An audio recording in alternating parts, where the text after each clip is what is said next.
वाली। बस गई गंगे घाट के पास सावन भादो का महीना। रिमझिम बूंदों की बौछार, अंबर गरजे बिजली तड़के। नदिया उमड़ उमड़ रह जाए, सिंह सवार होके मैया पहुंची गंगा जी के घाट। सिंह सवार होके मैया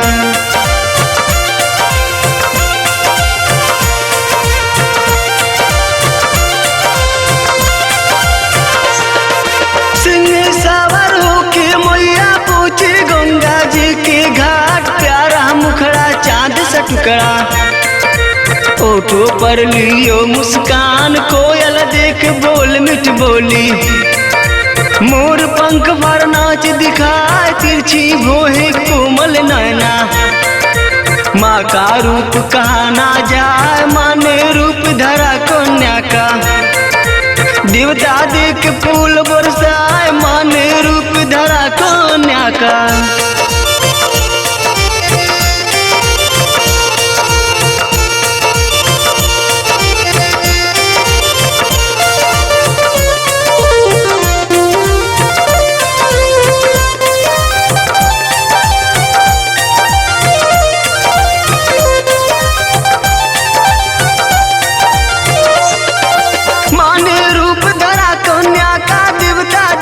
फूल बरसाए, कोमल पाम देख माँ धरती।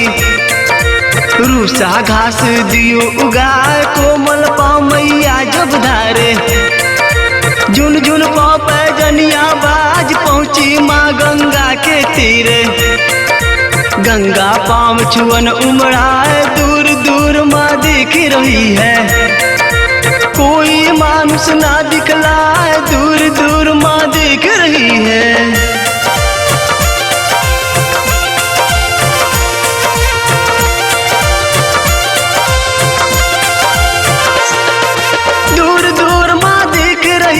कोई मानुष ना दिखलाए, मन में मैया सोचन लागी। कैसे जाऊं मैं उस पार, तभी बाप पूत दो केवट।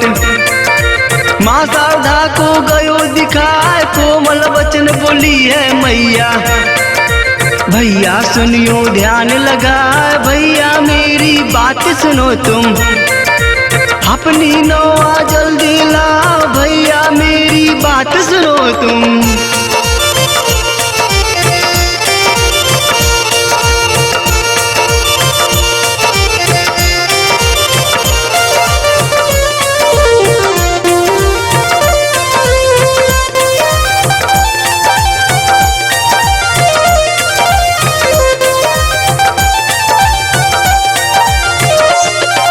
भैया मेरी बात सुनो तुम, अपनी नौआ जल्दी लाओ। नौआ में हमको बैठा के जल्दी उस पार देव पहुँचाए। बहुत दूर से हम हैं आए, भैया सुनियो मेरी फरियाद। हम है राही भूले भटके, शाम ही होते देखो अधियार। इतना वचन के ओटमा सुन के नौआ जल्दी घाट ले आई। इतना वचन के ओटमा सुन के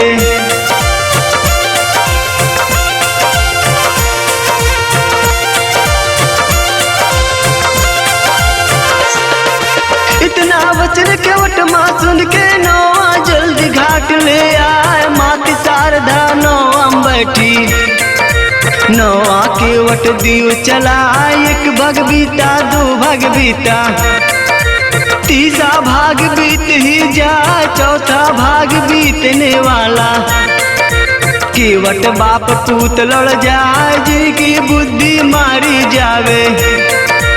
उनको कोई बचा ना पाए, जिनकी बुद्धि मारी जावे।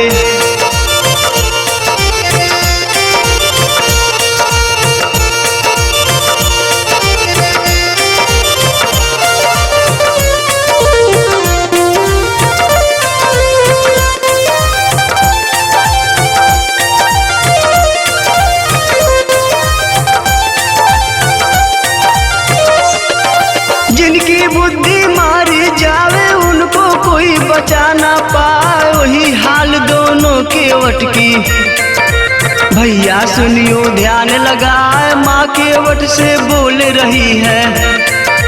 भैया आपस क्यों लड़ जाए, तभी केवट मैया से बोले, सुंदरी सुन तू ध्यान लगाए, मुझसे ब्याह तूरा चाले। राज क्यों मेरे घर आए, मुझसे ब्याह तूरा चाले।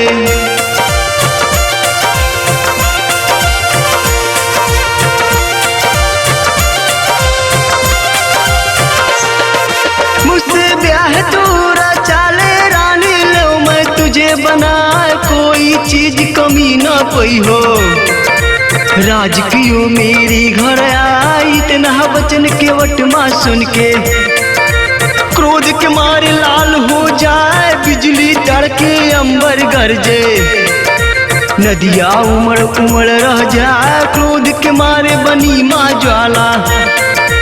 केवट देख गयो घबराए, क्रोध के मारे बनी माँ ज्वाला।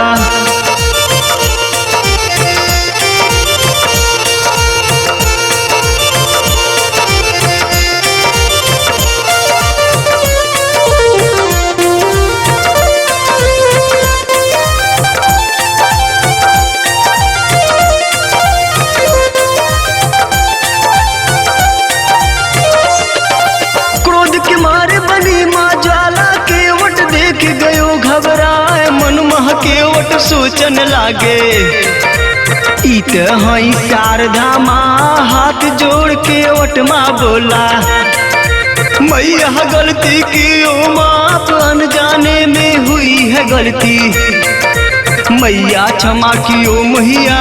जितना वचन केवट माँ सुन के अपनी ज्वाला दियो बुझाई, इतना वचन केवट माँ सुन के।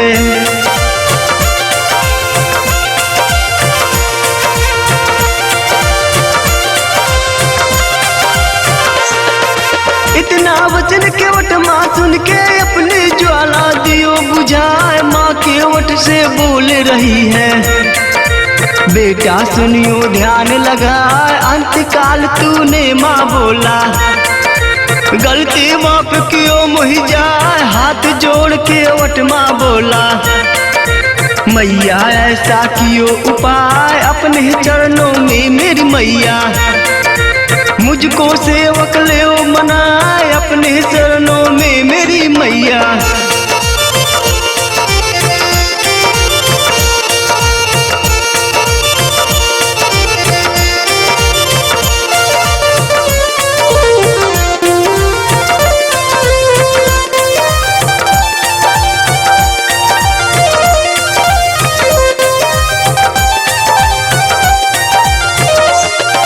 अपने चरणों में मेरी मैया, मुझको सेवक लो बनाए, सदा तेरा उपकार रहे माँ।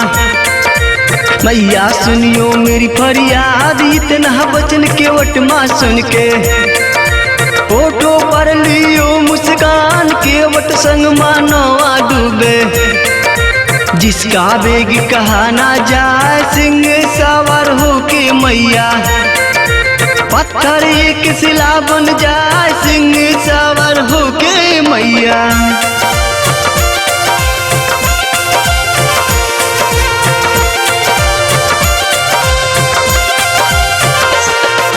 सिंह सवार होके मैया, पत्थर एक शिला बन जाए, बाप पूत केवट माँ रहते, चौथा बन माँ कोई न जाए, कोयल बोले मीठी बोली, मोर पंख पर नाच दिखाए, उछल उछल हिरना है चलता, मीठा पानी पीता जाए, यह की बात यहीं पर छोड़ो, अब आगे की सुनो बयान, यह की बात यहीं पर छोड़ो।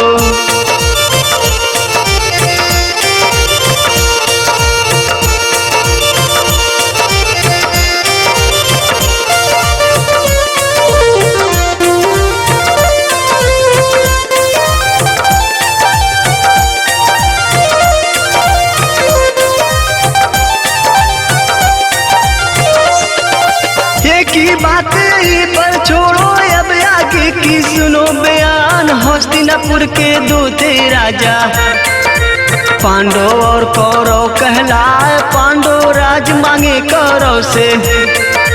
कौरव राज देवन्ना चाहे, कौरव दल के मामा शकुनी।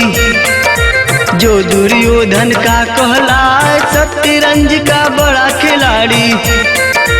उसको कोई हरा ना पाए, शतरंज का बड़ा खिलाड़ी।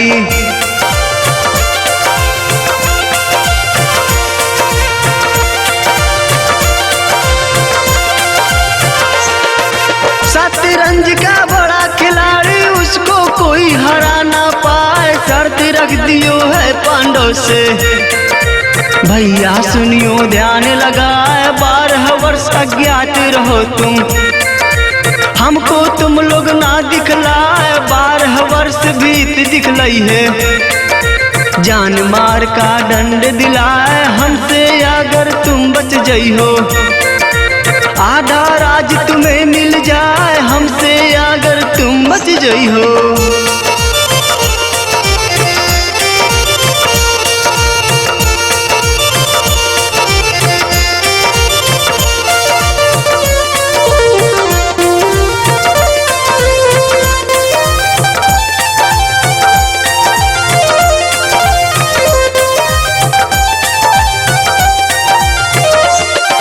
हमसे अगर तुम बच जइहो, आधा राज तुम्हें मिल जाए। इतना वचन सुने हैं पांडव, राज छोड़ वन को जाए। पर्वत जावे नदिया जावे, कौरव दल से ना छिपाए। पहुँच गए सब अद्रवन माँ, जहाँ माँ शारदा करे निवास। मात शारदा के चरणों में पांडव लियो दुही रमाए, मात शारदा के चरणों में।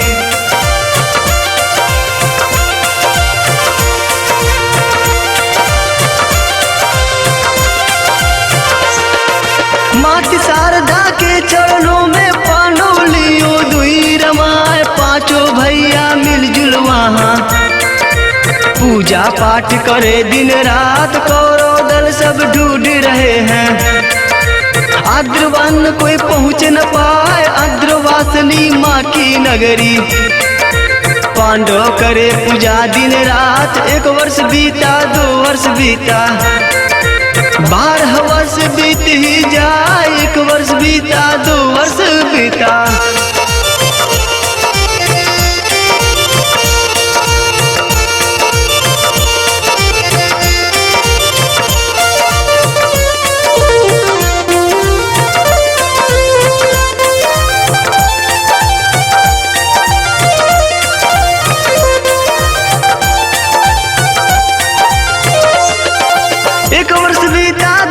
बीता 12 वर्ष बीत ही जाए। खुश हो के माद्रवासिनी पांडव को दियो दर्श दिखाए। पांडव हुए खुश माँ देखी, जिनका कथन कहा ना जाए। पांडव से माँ बोल रही है, बेटा सुनियो ध्यान लगाए। जो मांगो वर मैं तुम्हें देहूँ, उसमें कोई शक है ना।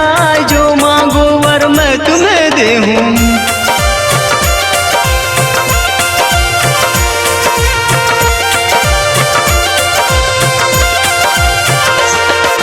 जो मांगो वर मैं तुम्हें देहूँ, उसमें कोई शक है ना।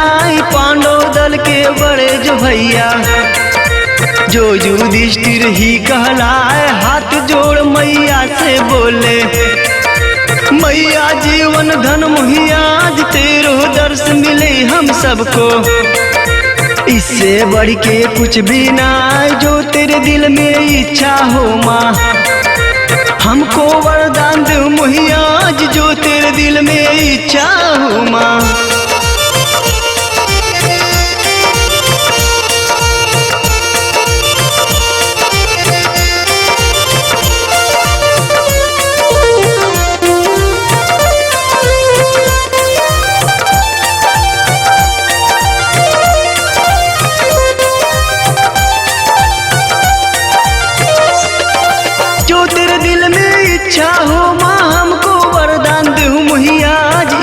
वचन सुनी है मैया, विजय होत दियो वरदान, अर्जुन को महाधनु दियो है। भीम को गदा दियो बलवान, नकुल सहदेव माँ के प्यारे। जिनका प्रेम कहा ना जाए, सतयुग द्वापर त्रेता बीत्यो। कल जुग लियो धरा धर आए, सतयुग द्वापर त्रेता बीत्यो।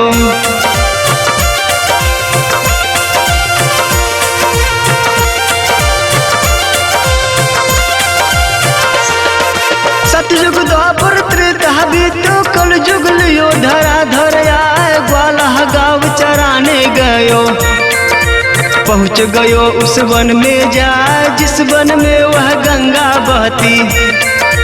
जहाँ माँ शारदा करे निवास, वाला प्यासन तड़फन लागे। पानी पियन गयो उस घाट, झुककर वाला पानी पीता। मैया रूप दियो दिखा, झुककर वाला पानी पीता।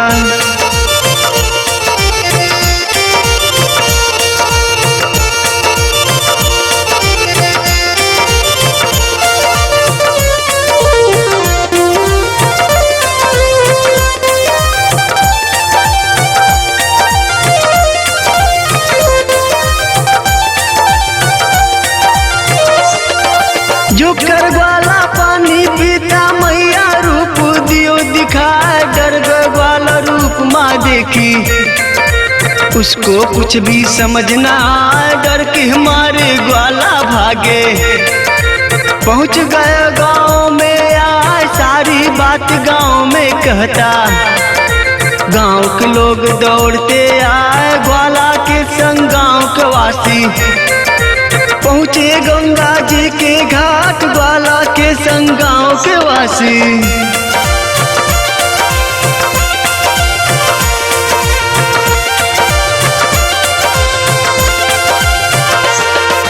ग्वाला के संग गाँव के वासी पहुँचे गंगा जी के घाट, जहाँ मैया के वट संग रहती। गाँव के लोग देख निहार, हाथ जोड़ सब कहने लागे। इता हई शारदा माँ, दुखियों का माँ दुख हर ली है। भक्तों पर करती उपकार, गाँव के वासी मिलजुल वहाँ। एक विशाल मंदिर बनवाए, गाँव के वासी मिलजुल वहाँ।